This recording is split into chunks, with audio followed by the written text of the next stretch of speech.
dia, boa tarde, boa noite para você que acabou de chegar no Sebrae Prevcast, o podcast do Sebrae Previdência, disponível no YouTube e Spotify. Hoje a bancada está um pouquinho diferente, porque o nosso convidado é ele, o Kalel. Quem vai comandar aqui hoje sou eu. Kalel vai passar por uma sabatina aqui, porque a gente precisa descobrir o seguinte. Meu amigo, vamos falar de um apartamento, sobre a compra de um apartamento. Aqui, o viés não é investimento. Até porque a gente não vai entrar nesse mérito, né? Tem gente que fala que comprar imóvel não é investimento. A gente vê alguns educadores financeiros falando sobre aluguel. Aqui o papo é diferente. A gente vai falar de um sonho do Kalel e certamente de muitas pessoas. O imóvel próprio. E aí o Kalel passou por um processo, eu acompanhei de perto. Sim. Então eu já sei um pouquinho dessa história, mas eu sei que a sua história, Kalel, vai falar com muita gente. Eu quero saber... Vai, eu tenho certeza, porque falou muito comigo. E é uma história muito bacana, é uma história de... Eu acredito que ao longo aqui da nossa conversa, algumas dicas vão aparecer, algumas mudanças de comportamento, né? E aí eu quero começar o seguinte. Qual foi o primeiro passo, tá? Quando você pensou em comprar um apartamento?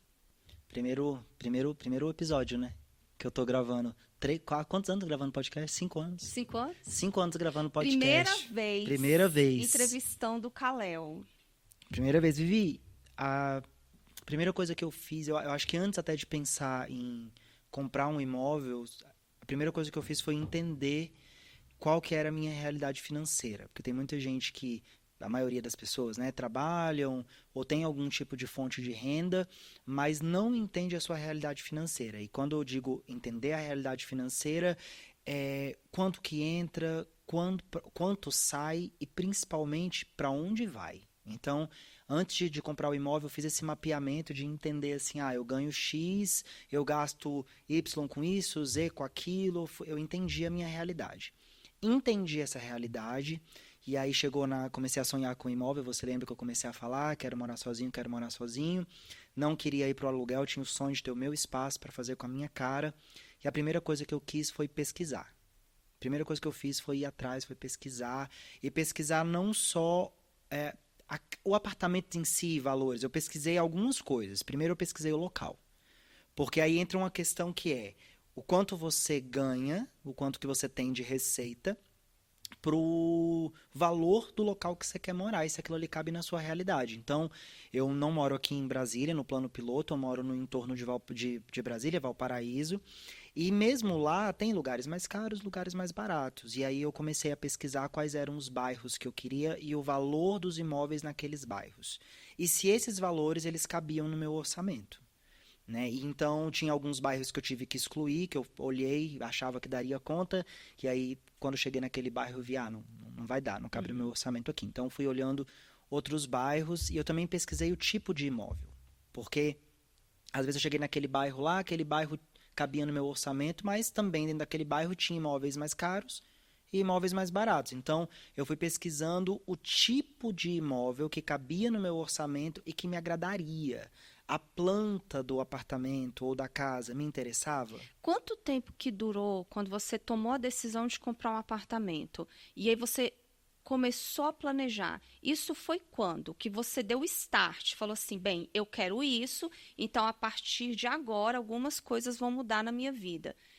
Quando foi isso? Quanto tempo levou esse planejamento? Eu acho que foi em 2021, final de 2021... Que você tomou a decisão. Que eu tomei a decisão e comecei a pesquisar. Foi final de 2021 e início de 2022. Aí eu comecei a fazer essas pesquisas, a entender como é que era o mercado. Eu pesquisei sobre condições de financiamento, porque existem alguns tipos de financiamento, e aí o juro vai variar também de acordo com o tipo de financiamento que você escolhe. Aí eu fui olhar também, pesquisar sobre faixas salariais, porque existem subsídios tanto do governo federal quanto do governo do estado, dependendo do estado onde você está, que depende da sua faixa salarial para você poder adquirir o imóvel, adquirir o subsídio, né, ter direito ao subsídio. Então eu fiz todas essas pesquisas e comecei ali em 2021, início de 2022, eu não lembro a data exata, mas tem uns 2 anos aí que eu comecei esse processo. A primeira coisa que você... Quando a gente procura um financiamento, A gente procura o financiamento pelo valor ou pelo imóvel que a gente quer? Por exemplo, eu decidi comprar um apartamento.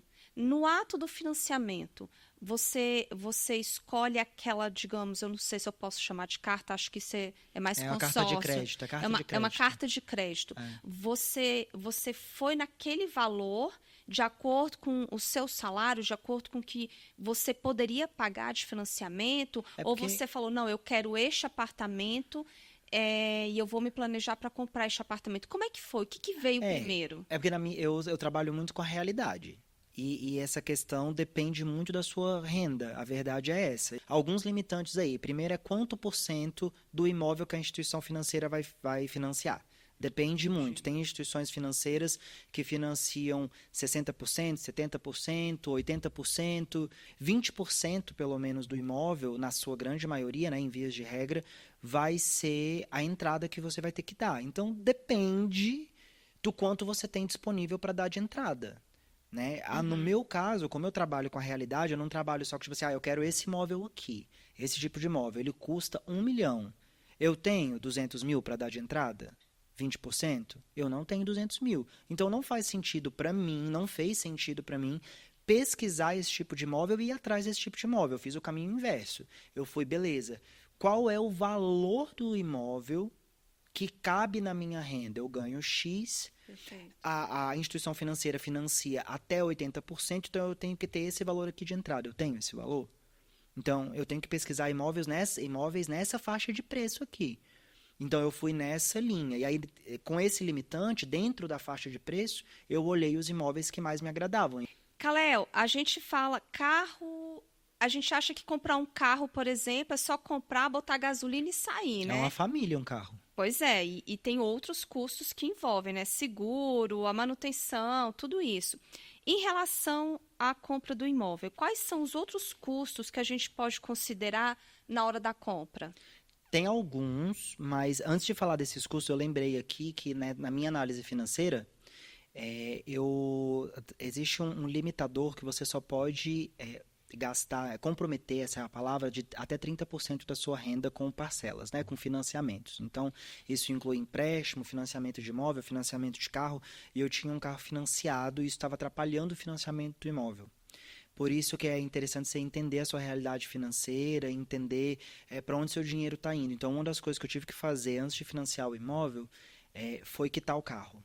E aí eu estava juntando dinheiro para a entrada do imóvel, eu tive que direcionar esse recurso para poder quitar o carro primeiro, para depois comprar o imóvel. Então, eu só queria lembrar disso, porque às vezes tem alguém que está assistindo aqui que, eu vou comprar um imóvel, mas financiou um carro. E aí, às vezes, você vai ter dificuldade de financiar o imóvel, porque na hora de financiar o imóvel, ele vai somar as parcelas, tem essa questão. Entendi. Se as duas parcelas somadas derem mais de 30% da sua renda bruta, da sua renda ali no contra-cheque, as instituições financeiras não financiam. Ou então vai financiar uma carta de crédito mais baixa, um valor baixo, aí a entrada vai ser muito alta. E sobre os custos do imóvel, tem o primeiro que eu já citei, que é a questão da entrada. Na grande maioria ali, vai gerar 20% de entrada, então você quer igual eu dei o exemplo aqui, um imóvel de 1 milhão, 200 mil, né? Se você tem um imóvel de 200 mil, pelo menos ali 20 mil de entrada. Mas isso varia um pouco, tá? Porque nem sempre a instituição financeira vai financiar os 80%. Às vezes ele, por algum motivo, análise da sua renda, análise do seu score de crédito, que é muito falado, a gente tem um episódio aqui que a gente só fala sobre isso. Não é uma regra, né? Não é uma regra, pode ser que a instituição financeira, ela libere ali 60% do imóvel. Então, vai gerar uma entrada. O primeiro custo é a entrada. Certo, primeiro custo, entrada. Entrada, e aí você pode ter esse dinheiro em mãos, você pode usar o IFGTS, aí depende da sua realidade, né? E da instituição que você está financiando, depende também do tipo de imóvel. Um outro custo é o ITBI registro, que você precisa pagar esse custo. Que o ITBI é um imposto sobre o valor sobre o valor do imóvel. Então, vai variar também esse montante. Você tem que ter isso porque você precisa pagar lá no cartório. Tem construtoras que financiam esse valor dentro da própria construtora, mas aí tem uma outra questão, que é a taxa de juro que essa construtora cobra. Geralmente é um juro composto e ele é mais alto, então esse é um outro custo que você tem. E um outro custo que nem sempre acontece, mas pode acontecer, é um negócio que no mercado se chama de parcela das chaves, né? O ato das chaves. Algumas construtoras ou alguns tipos de financiamento, quando você vai pegar as chaves, isso acontece quando você compra um imóvel na planta, como foi meu caso. Você compra um imóvel na planta, você vai pagando ali o juros obra, né? E aí quando chega no final, quando você vai receber as chaves, pode ser que tenha um valor ali remanescente que você precise pagar no ato. E aí depende muito do contrato, depende da construtora, depende do valor dos juros obras, depende de uma série de questões, mas você tem que pensar nisso também, ler o contrato direitinho. Top. Se lembrar de mais algum custo ao longo aqui da nossa conversa, você fala com a gente. E, Kalel, a gente tem esse custo inicial ali da compra do imóvel, mas a gente precisa se preparar para entrar. Precisa. Né? Ninguém compra uma casa, um apartamento no seco. Abre a porta e tá lá. Tudo pronto. A gerente queria que eu fosse, que no dia que eu recebi, ela queria que eu catasse um colchonete e fosse dormir lá na primeira noite pra dizer que era meu. Botei o pé aqui e dormi. Não fiz isso ainda, tá, gerente? Não fui dormir lá ainda. Eu não sou raçuda assim. Kalel, o que pesa mais pra você poder entrar? Como assim? Comprei meu apartamento, peguei as chaves, agora eu preciso entrar. O que você acha que assim que tem um custo maior, que você precisa organizar teu apartamento, a questão de mobília? São duas coisas. O que você priorizou? Você vai entrar no seu apartamento com tudo prontinho? Não. Diga aí, o que você vai fazer primeiro para você se sentir confortável lá dentro? Eu estabeleci um critério primeiro. Eu estabeleci o critério de que eu não aceitaria me mudar sem a cozinha e uma máquina de lavar. E aí, o que eu fiz? E aí, é uma série de coisas que eu fiz ao mesmo tempo e elas se entrelaçam. A primeira coisa que eu fiz foi mudar minha forma de consumo para que sobrasse dinheiro todos os meses. Então, eu sou uma pessoa um pouco criteriosa quando eu vou comprar as coisas. Eu prezo pela qualidade do produto, a durabilidade do produto, e aí acaba tendo um valor, às vezes, nem sempre, né, um pouco elevado, e eu não pensava muito na hora de consumir esse tipo de produto. Eu pensava só no valor agregado do produto, né? E a primeira coisa que eu mudei foi isso. Eu repensei toda a minha forma de consumo para que sobrasse dinheiro. Então, streaming. Eu tinha aí 4, 5 assinaturas. Primeira coisa que eu fiz, cara, o que eu preciso, assim, que para mim é indispensável? Ficou uma. E as outras começaram a me fazer falta. E o que eu fiz? Eu terceirizei para os membros da família. Eu falei, ó, eu pago essa aqui, justo, que é para geral. Cada um paga um, foi esse o esquema. Aí minha mãe pagou outro, sempre o plano familiar, meu irmão outro, meu cunhado outro, meu pai outro, todo mundo paga. Cada um paga um, todo mundo tem acesso a todos e ficou mais barato. Eu repensei também a minha forma de consumo com roupas. Eu aderi à moda reciclável. Então, o que eu comecei a fazer? Isso foi até mais recente. Eu não estou usando mais a camiseta, a roupa. Em vez de jogar fora ou de deixar lá entulhando meu guarda-roupa, ou eu dou, né, ou eu vendo. Aí eu levo pro brechó e me tornei, passei para me tornar fornecedor, indiretamente, porque eu não tenho cadastro. Então, eu vou passando para outras pessoas até chegar na venda, ou vendo de mão direta, assim, tipo, faço gambira, né? Esse é o nome da palavra, faço um escambo. Com meu irmão, ó, eu vou te dar essa aqui, você me dá aquela lá que eu gosto. Fiz essa troca e eu passei a consumir muito brechó. Então, eu vou muito ao brechó, fico de olho ali no Instagram, apareceu uma peça que eu gosto, às vezes um terço do valor que seria da loja eu compro. Então, isso foi uma outra coisa que eu mudei para que sobrasse dinheiro. Uma outra coisa que eu comecei a fazer foi saídas. Eu nunca fui de sair muito para beber, balada, festa. Eu sou um senhor de idade. Me apelidaram aqui de... Somos. Me apelidaram aqui de Adalberto Praxedes, porque eu tenho no mínimo aí 60 anos de idade. Então, eu nunca fui de beber, de ir pra balada, porque isso consome muito da nossa renda. Nunca fui essa pessoa.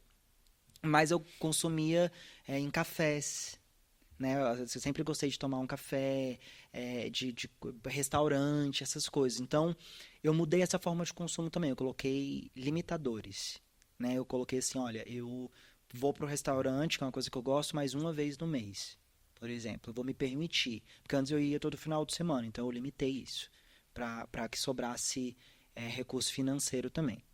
Então, a primeira coisa que mudou, esses foram os primeiros passos, né? Mudar a minha forma de consumo e a quantidade que eu consumia também. E aí, para alcançar o objetivo de ter a cozinha toda e de ter a máquina de lavar e tal, o que eu comecei a fazer? Eu comecei a montar um enxoval. E a palavra parece zoeira, né? Porque lembra aquelas moças, né? Lá do início, que montavam um enxoval pra casar e A tal. gente ainda monta, tá? Pois é, eu comecei a montar um enxoval e a galera me zoava. Até aqui mesmo, a nossa Sim. diretora hoje me zoava, né, diretora? Ela incentivava, mas ela zoava, porque não é usual. E o que foi montar esse enxoval? Você lembra o Com- primeiro objeto Lembro. da sua casa? Lembro. Que o Kalel ganhou um objeto.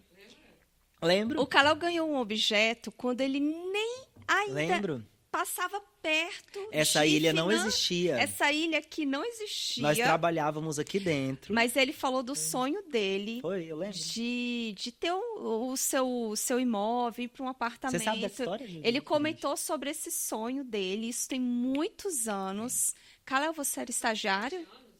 Não, eu já era contratado. Era recém-contratado aqui. Recém-contratado. E ele falou desse sonho.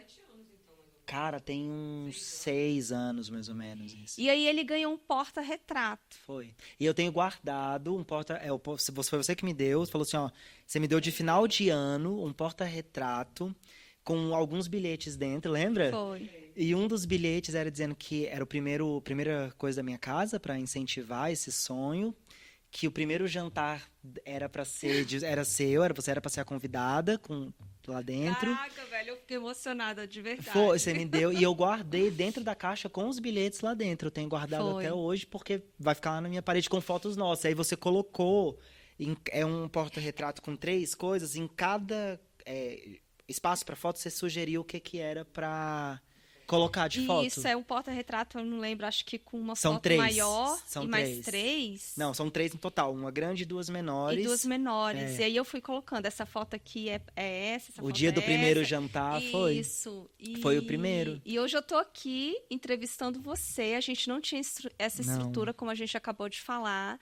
Você comprou seu apartamento, está prestes a se mudar. E vou fazer o jantar e vamos mostrar para vocês. E a gente vai mostrar esse porta-retrato. O que nós fizemos? Voltando assim, eu falei, eu vou comprar a cada mês Um objeto para minha coisa. casa. Gente, eu lembro do Kalel num site. Não vou falar, né? Porque, enfim. Patrocina que a gente fala. Se patrocinar, a gente fala. Todo mês o Kalel tava nesse site. Comprando. Aliás, estava, não está. Todo mês. Olhando as promoções. E ele começou a comprar talheres, copos. Todo mês. Tu tem tudo. Tenho tudo. O que eu fazia? Quase tudo, né? Porque se algum fã mas, quiser por exemplo, patrocinar alguma coisa, fica à Kalel. vontade, fica à vontade. Mas o que eu comecei a fazer? Eu acho que para montar esse enxoval, foram 2 coisas que foram muito importantes. Uma foi esse tipo de compra e eu não fazia assim. Eu vou todo mês, por exemplo, esse mês eu vou comprar, sei lá, o copo. Eu não colocava assim. Eu fazia toda uma gestão financeira para sobrar dinheiro. Chegava no final do mês, eu tirava ali reserva de emergência, o que tinha que sobrar e tal. E aí falava assim, beleza, sobrou R$100 para eu investir no meu enxoval. Aí eu começava a pesquisar. Eu fiz uma lista. Eu tenho uma lista no meu bloco de notas de tudo que uma casa precisa do básico para você morar. Então, não foram coisas da minha cabeça. Você montou uma lista a partir de um site? Ou foi da eu joguei cabeça? no Google, porque, gente, marinheiro de primeira viagem, nunca morei sozinho, eu não sabia exatamente o que precisava. Joguei no Google, peguei a lista mais completa que eu achei, coloquei no meu bloco de notas e a partir disso eu fui fazendo. Esse mês sobrou R$100. Com R$100 eu consigo comprar o quê? Eu consigo comprar 2 jogos de Copa, então eu vou comprar 2 jogos de Copa. Aí lá e marcava na minha lista. Copa eu não preciso mais. No mês seguinte sobrou R$350. R$350 eu já consigo comprar, sei lá, uma torradeira e um jogo de talher. Eu ia lá e comprava. E aí o que eu coloquei como meta? Como é minha casa, o meu imóvel, eu acho que seu lar tem que ser o seu lugar de paz. Eu quero montar o mais próximo do meu sonho possível dentro das minhas condições. Então, às vezes, por exemplo, a minha airfry, ela tinha um valor mais elevado, não, mas é porque é algo que eu queria muito e eu utilizo muito. Então, em vez de comprar em um mês, eu juntei 2 meses. Sobrou num mês o valor X, no outro mês o valor Y, eu juntei de 2 meses, fui lá e comprei a airfry e tirei da minha lista. Então, eu fui comprando mês a mês e eu passei 2 anos fazendo isso. 2 anos. 2 anos. Aí eu fui guardando debaixo da minha cama, que é cama-baú, fui guardando em cima do guarda-roupa. Meu irmão saiu de casa, eu comecei a colocar no quarto que era dele. Fui entulhando a casa com as coisas durante 2 anos. E aí, nisso, eu consegui comprar praticamente tudo que eu preciso na minha cozinha. E também do quarto. Tenho praticamente tudo do quarto. E uma outra coisa que eu fiz para poder me preparar para cair para dentro foi datas comemorativas. As datas, eu digo referente às datas comemorativas que geralmente nós ganhamos presente, mais aniversário e Natal. Ah, sim, tipo o que você fez comigo? Sim, tipo assim, olha, meu aniversário, se for me dar presente, me dê coisas para casa. Como é que tu pediu primeiro para mim a questão da iluminação? Como é que Trilhos de luz. Trilhos Porque de luz. eu consegui. Tenho o projeto do apartamento, né? E aí, dentro do projeto tem trilhos de luz, né? Aqueles que tem os spotzinhos. Aham. E aí, no meu aniversário desse ano, eu pedi para todo mundo: falei, ó, se for me dar presente para casa, me dê trilhos de luz, porque é algo que eu tô precisando. E eu fiz a mesma coisa nos 2 anos anteriores. Eu preciso de, sei lá, coisas para a cozinha, utensílios para a cozinha. Vai me dar presente de Natal, de aniversário? Me dá utensílios para a cozinha. E aí teve até uma história legal, assim, que meus amigos mais próximos da minha família engajou nisso. E eles levaram a sério, eles não ficaram zoando. Então, no primeiro Natal que eu fiz isso, meu pai tinha acabado de sofrer um infarto e tinha perdido o emprego e tinha aposentado com um salário mínimo. E praticamente todo esse recurso ele gastava com remédio, né? Aham. E aí eu não estava esperando nada dele e aí minha mãe me contou que ele juntou dinheiro por uns 2 ou 3 meses, foi lá e comprou uma batedeira. Que eu amo fazer bolo, é uma das minhas paixões. Ele foi lá e comprou uma batedeira da melhor, assim, que ele podia comprar. E ele me deu de Natal, pra compor na minha casa. Foi uma das primeiras coisas que eu ganhei. E eu lembro que ele me deu e ele chorou quando ele me deu, assim. E é uma das coisas que eu tenho de mais valor, assim, não valor monetário, mas de valor agregado, porque é alguém que sonhou comigo. E é isso que eu falei sempre para as pessoas, ó, é meu aniversário, é Natal, você não precisa me dar algo caro. Porque quando a gente pensa em presente para casa, pensa em coisas caras. Me dê o que você puder. Às vezes, teve gente que me deu vasilha de plástico, pote de plástico para guardar, e eu amo. Teve gente que me deu Super necessário. cumbuquinho, assim, Ainda sabe? mais para você Bolsa. trazer aquelas delícias que você costuma fazer. Sim, sabe? E assim, e aí eu fui ganhando, durante 2 anos eu fui ganhando esse tipo de coisa, fui juntando, fui fazendo meu enxoval e juntando dinheiro em uma outra conta separada. Porque aí quando chegou datas que o comércio faz muito desconto, como Black Friday, Era isso que eu ia perguntar. saldão de fim de ano, saldão de início de ano, eu aproveitava essas datas e comprava coisas maiores. Então, comprei geladeira na Black Friday, comprei micro-ondas na Black Friday, e aí fui comprando essas coisas. E aí, de fato, você conseguia saber se aquele valor ali, daquele objeto, realmente estava na promoção, Sim, porque você já fazia todo acompanhamento ali Sim. sobre o histórico do valor daquele, sei lá, como você falou, da geladeira. Então, quando você comprou, era certeza de que você estava conseguindo Sim, uma boa promoção. porque como eu tinha a lista, aí eu fui olhando quais eram os modelos das coisas que eu queria para saber se cabia no meu orçamento, sabia o valor que aquele negócio tinha. Então, quando chegava uma promoção, eu sabia se de fato estava de promoção ou não. E por exemplo, a máquina de lavar é um item que eu ainda não comprei, eu deixei o dinheiro investido, rendendo, porque na promoção, nas últimas Black Fridays, não estava valendo o custo, valia mais, o valor em porcentagem do rendimento era maior do que o valor do desconto, então compensava eu deixar o dinheiro rendendo e comprar mais para frente, porque o desconto não estava compensando. Não, e hoje os meus amigos que compraram apartamento no mesmo condomínio, inclusive, eles estão com dificuldade para entrar no imóvel, porque o custo para você se mudar de uma vez, ele é alto, porque você tem ali geladeira, se eu pegar só a cozinha, você tem geladeira, você tem fogão, você tem os utensílios como micro-ondas, forno, liquidificador, assim, isso só falando do Coisas básico, bem básicas, do né? dia a Do dia a dia. dia. Jogo de panela, gente, panela é caríssimo, pelo amor de Deus, panela.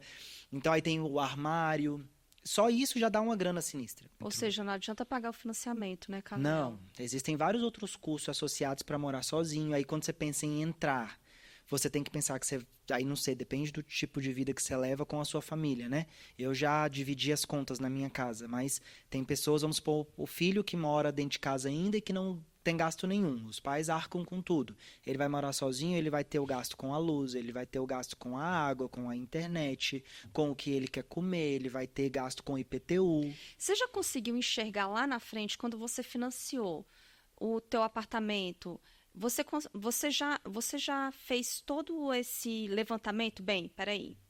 Lá na frente eu preciso pagar meu financiamento, eu preciso pagar minha água, meu condomínio, minha Eu planilhei. luz. que eu fiz? Desde o início. Desde o início. Assim, Você já fez, na verdade, então você já fez uma projeção. Já hoje eu tenho uma planilha que ela projeta 12 meses para frente. Então, eu faço isso todo final de ano. Eu paro, sento, refaço meu ano financeiro.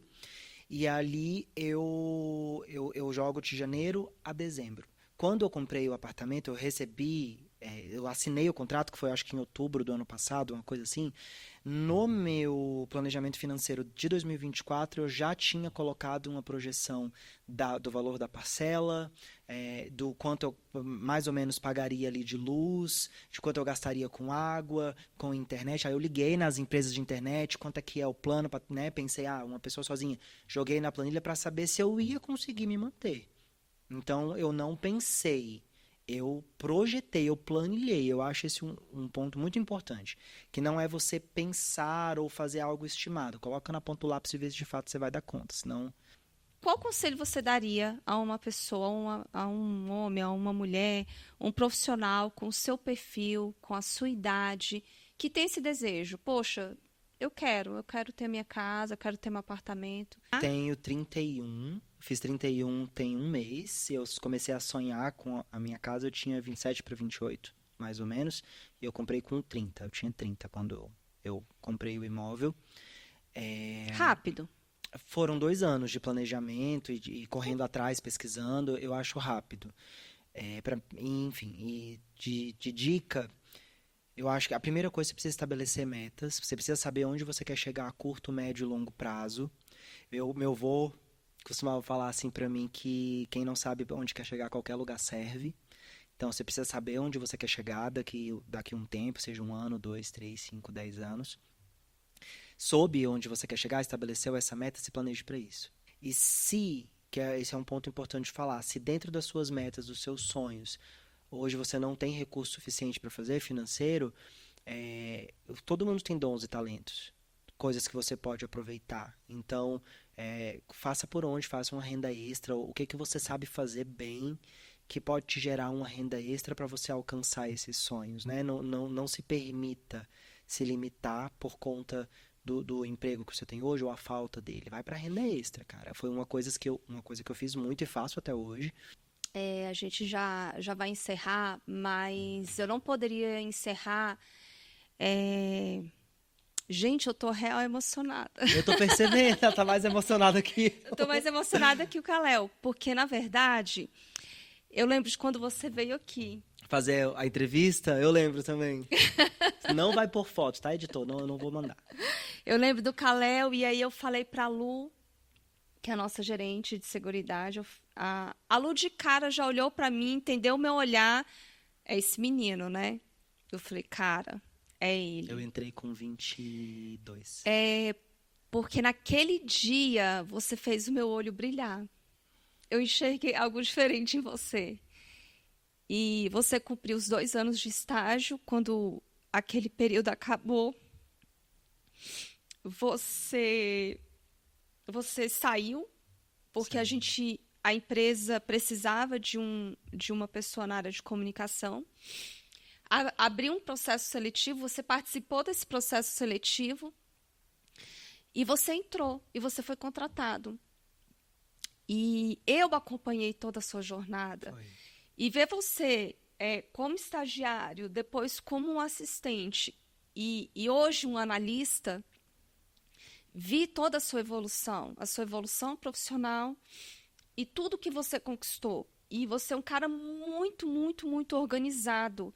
E eu vejo que tudo que você conquistou até agora, eu lembro o seu carro que você comprou. Quando você Sim. comprou o seu carro. E eu não sei se você lembra disso, mas quando você veio conversar comigo sobre financiamento, eu falei assim, Kalel, cautela, vê se cabe no teu orçamento, a parcela, vê se os juros não estão altos, vai com calma. Mas, assim, o meu coração estava, assim, transbordando de alegria. E aí, logo em seguida, você quitou o apartamento, você conquistou... Eu quitei o carro. Quitou o carro e depois veio a questão do apartamento, a forma como você vem comprando as coisas, se planejando, guardando. Então, assim... eu me emociono mesmo. Gente, eu real tô segurando o choro. Porque... Não segurou, ela não segurou. Aí, a diretora tá chorando. Porque é legal, porque assim, é possível. É possível. É possível. É possível com planejamento, é possível com organização. E eu vi que você também... É porque a gente vê tanto assim as pessoas falando, não, abre mão disso, abre mão daquilo. Mas eu acredito que o equilíbrio Sim, porque é a eu chave. não deixei de viver porque assim, nesse você não tempo. deixou de viver. E eu acho que isso precisa ser ressaltado. Eu não acredito que... não, vou cortar o café, vou cortar aquele pão que eu comia. Claro, você vai regrando, porque, gente, tem cafezinho que custa o olho da cara, né? Sim. Mas, enfim, você conseguiu tocar a sua vida sem tantas mudanças assim que tiravam o teu prazer, né? Porque eu acho que a vida é isso, eu acho Equilíbrio, né? É equilíbrio, é você Equilíbrio. viver, você ter um prazer de sair, de Equilíbrio. conviver ali com a família, de fazer um programa que você curte. E você conseguiu segurar todos esses pratos, você conseguiu fazer toda essa jogada, entendeu? Então, assim, para mim é uma alegria. Obrigado, chefe. Eu acho lindo ver como você chegou aqui e como você está hoje. O cara que você se tornou, você me ensina muito, você me Amém. inspira muito. Toda essa sua jornada de planejamento, de organização e de equilíbrio, isso fala comigo todos os dias. Cara, eu gosto desse cara pra caramba. Como é que é aquele ditado? Acho que a gente é um ditado que ele diz o seguinte, que eu gosto muito, né? Quem caminha sozinho pode até chegar mais rápido, mas aquele que vai acompanhado, ele chega mais longe. Porque você falando tudo isso, eu não cheguei aqui sozinho, né? Você me ensinou muito durante o caminho. Eu lembro da gente aqui às 10 da noite, 11 da noite trabalhando, você me ensinando e me incentivando. E não só você, mas outras pessoas. Meu amigo, obrigada. Eu que agradeço. Eu não imaginei que ela ia se emocionar, tá? Cara, eu amo a sua história, eu amo ver onde você chegou. Isso tudo é inspirador. Que possa inspirar muitos e muitos jovens, estagiários. Miguel tá ali, ó. Nossa diretora tá ali. Que essa sua história possa tocar. Amém. Viu? Gente, muito obrigada. Olha, acompanha a gente lá no Finanças Check, que é o nosso canal de educação financeira e previdenciária. A gente tem o nosso perfil institucional, que é o @Sebrae Previdência. Procure a gente também lá no Spotify e também no LinkedIn. Tem o nosso portal sebraeprevidencia.com.br. Muito obrigada e até o próximo Sebrae Prevcast.